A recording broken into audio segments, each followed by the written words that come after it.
So here we are, in a maniac. It's perfect because you look so perfect for the role. You look massive in the movie, crazy ripped. So just tell me a little bit about how was your preparation for that role? I actually, I prepared by not preparing. And it was really just because it was advice that my acting coach gave to me, and he said, you know, be professional and know your lines, know your dialogue, go to set prepared, but otherwise don't put thought into it, because you want to go and you want to interact with your co-stars and the people you're doing scenes with, and you also want to allow yourself to be directed. And a lot of times when you over-rehearse things and you get things stuck in your head that I'm going to do it this way or say it this way, then it's hard to be directed. It's hard to kind of go with the flow. I can imagine all your fighting experience and all your background really came in handy doing all the choreographies for fighting, or no, not at all? It's so different than what I'd ever done in the past, and you know, professional wrestling is physical improv, you know, it's a lot of stuff, and also some of the stuff in wrestling just doesn't translate onto film at all, because you know, film fighting is very precise and it's very. It's like dancing? Somewhat, yeah, somewhat. Whereas, you know, I guess professional wrestling would be like really bad, clumsy dancing.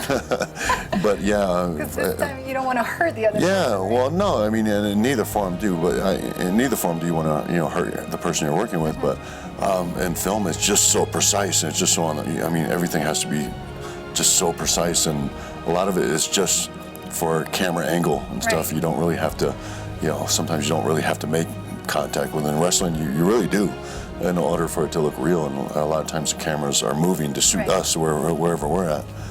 With film, you know, we're working for the camera.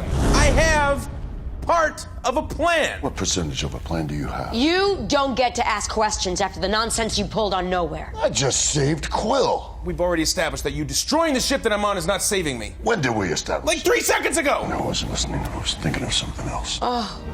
It's a lot of prosthetics, or? Yeah, it was both. It was a lot of prosthetics. I think it was like 27 separate pieces that they glued on me, and then it was just kind of layers and layers of paint.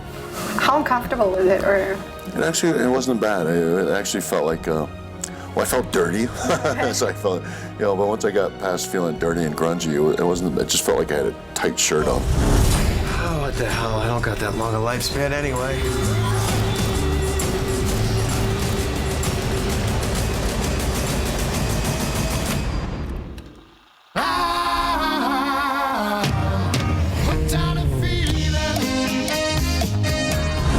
The music in the film is just amazing.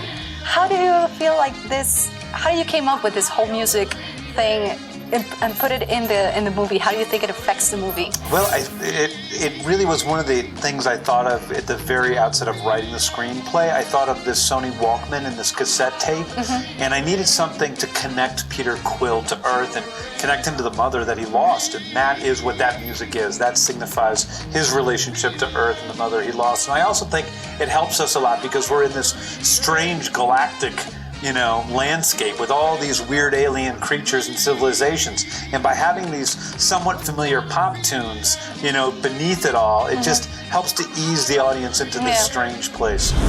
Tell me, what's the future of Guardians of the Galaxy? Are we going to see you again, Guardians of the Galaxy 2? Yep, we're gonna have Guardians of the Galaxy 2 is gonna come out 3 years from today, actually. Okay. I'm writing and directing it, and we're gonna see, you know, a lot of the actors that are in the movie come back for the next one. I read somewhere, and I don't know if it's true, so please tell me, that you once said that the Avengers were like the Beatles and Guardians of the Galaxy were like the Rolling Stones. Can you explain me that? Well, I think that's true. I mean, I think, you know, the Avengers are kind of like these heroes that are a little bit beyond us, but the Guardians are us. They're this ragtag group of misfits and outcasts who, you know, find family in each other, which is the last place they expect to find it.